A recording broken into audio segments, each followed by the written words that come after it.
Ang balita natin ngayon ay Ituro Barangay Ginebra, siguro wala nang magugulat dito, ay tinitignan na raw yung posibilidad na sila ay gumawa ng trade kasama ang iba't ibang koponan para mapalakas o maayos yung kanilang lineup. At syempre, ang number one mission ngayon ng Ginebra at ng buong SMC ay pigilan itong Grand Slam na binabalak ng TNT Tropang Giga.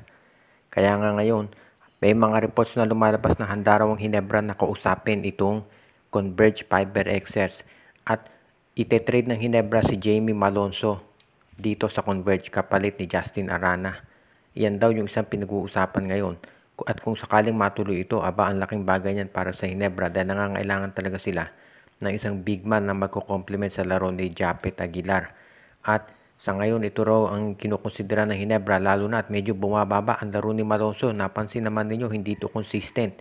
Minsan maganda, minsan hindi magandang laro niya. Kaya nga gusto na raw itong i-trade ng Barangay Ginebra dito sa Converge kapalit ni Justin Arana.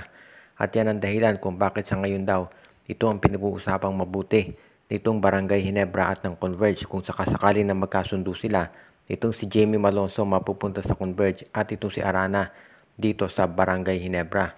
Ngayon, hindi pa natin masasabi na iyan ay matutuloy talaga. Pero kung sakasakali nga na mangyari yan, aba good news to para sa Barangay Ginebra dahil nangangailangan sila ng pagbabago. Kahit sabihin pa nung iba na malalim na yung lineup ng Ginebra, obvious naman na hindi sapat ito para talunin yung TNT. Dalawang sunod na conference na yan, si Justin Brownlee pa yung import nila. Kaya sa ngayon, masasabi natin talaga na itong Barangay Ginebra ay gagawa talaga ng paraan para mapigilan na itong Grand Slam ng TNT. At kung kinakailangan nga na i-trade nila si Malonzo, ito raw ay gagawin. Basta si Justin Arana daw ang magiging kapalit nila. At sigurado na magiging matindi yung negosasyon dito ni Alfrancis Chua at ng kampo ng Converge. Samantala naman ang balita natin dito sa TNT, kinumpirma na ni team manager Jojo Lastimosa na kukuha sila ng isang point guard bago magsimula ang Philippine Cup. Ang dahilan daw dito ay injured pa si Jason Castro at sinabi ni Jojo Lastimosa, ito'y kinumpirma niya mismo sa spin na talagang kukuha na sila ng point guard. Nag-uumpisa na raw yung mga negosasyon at dito marami tayong posibilidad na nakita dyan.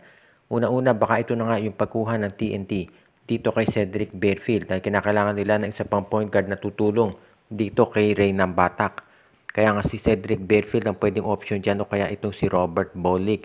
Kung sakasakali na matuloy ang negosasyon, asahan natin na sa lalo't madaling panahon gagawin na ng TNT ang mga nasabing trades dahil ang initial report sa April 4 daw ang opening ng Philippine Cup. Siyempre, hindi ka agad-agad maglalaro ang TNT at Ginebra. Usually naman, yung mga finalist, mga 1 month after ng opening ng isang conference, tsaka pa sila maglalaro. So, merong panahon itong TNT para sila ay makapaghanda dito. Pero as soon as possible, gusto raw ng tropa na matuloy na yung trade dito. Ngayon, ang tanong kung si Bolick o si Barefield ba ang kukunin ng TNT, depende yan doon sa magiging usapan nila. Pero sigurado na magiging major move yung gagawin nitong TNT Tropang Giga para makuha ang mga nabanggit na players. Dahil siyempre gusto siguraduhin nitong lineup ng TNT Tropang Giga na hindi na nila palalampasin itong pagkakataon na maka-Grand Slam. Bihirang-bihira itong mangyari. Alam natin na nangyari na yan dati kay Coach Chot Reyes. Kamuntik na siya maka-Grand Slam noon kaya lang napigil sila ng Petron doon sa Game 7 nung third conference. Kaya medyo alam ni Coach Chot kung gaano kahirap ito para magawa. Kaya ngayon, yan ang pinaplano nitong TNT Tropang Giga. Kaya as it is, alam natin nagagawa ng paraan talaga ang TNT para makuha si Barefield o kaya si Bolick. At ang isa pang balita natin ngayon, itong San Miguel, hindi pa huhuli yan sa Barangay Ginebra. Dahil nagpaplano din daw to ng isang malaking trade. At ang kukunin naman nila dito sa Northport Batampier ang 6'7" na si William Navarro. Gusto na raw ng San Miguel na magkaroon ng mas batang frontcourt at nakita na nila na ito na ang umpisa talaga ng magiging mga matitinding transactions ng SMB. Alam natin na ang plano talaga ni Alfrancis Chua noon ay mag-revamp dito sa San Miguel. Yan ang priority talaga. At kahit na itong Barangay Ginebra ay natalo dito sa final sa TNT, hindi magbabago plano ng SMC. Palalakasin nila Ginebra, syempre, pero ang SMB ay palalakasin din dahil tandaan natin, San Miguel yan ang flagship team ng SMC. At ito ang defending champion ng Commissioner's Cup at hindi man lang nakaabot dito sa semifinals o sa playoffs.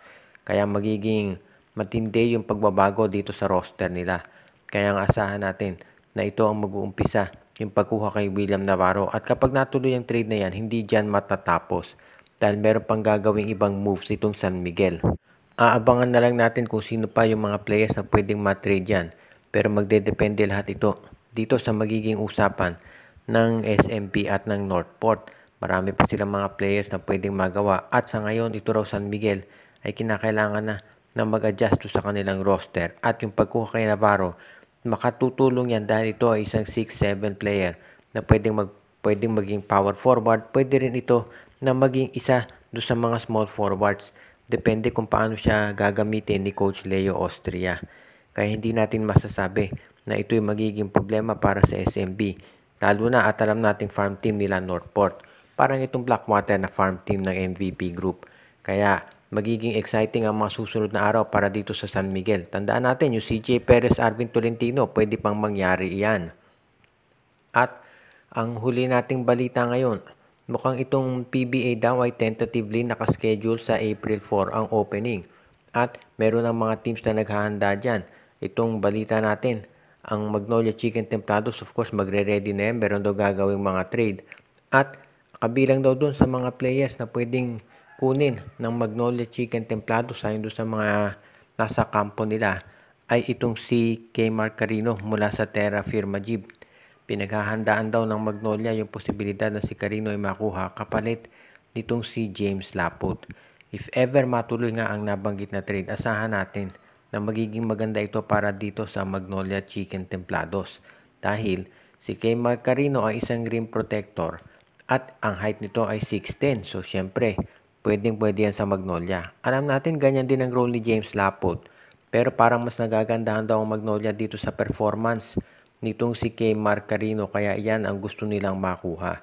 Kaya nga hindi na tayo magtataka kung sakasakali na matuloy ang nabanggit na trade. At kapag ito ay nagsimula na, asahan natin na magtutuloy-tuloy na yan. Dahil nag-iba na ang plano nitong si Alfrancis Chumat ng SMC. Mukhang kinakailangan ng palakasin talaga ang tatlong koponan nila para hindi matuloy itong Grand Slam ng TNT Tropa. Dahil syempre hindi lang Grand Slam itong binabalak ng TNT.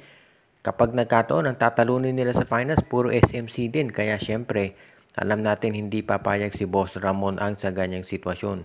Kaya nga ito pinag-aaralang mabuti ng SMC ngayon. At kapag ito ay natuloy, asahan din natin na baka yung iba pang players ng Magnolia katulad ni Jeric Balanza at Russell Escoto ay kasama na rin dito sa mga mate trade dahil gustong gawin nitong si Alfrancis Chua na pati ang Magnolia ay malakas na at kaya nang tumapat dito sa San Miguel at Ginebra dahil syempre isa na ang goal nila, talunin TNT. Shoutout kay Romeo Conchada, RG Bueno at Dalina family, Joshua Giray, Espejo at Rosales family, Michael D. Binabati din natin si Ireneo Salangsang, Edwin Carmona Jr., pati na rin si Katsakino Dukusin, Malyari Mascarillas, Dalmacio de Guzman at pati na ang iba pa nating mga regular na viewer.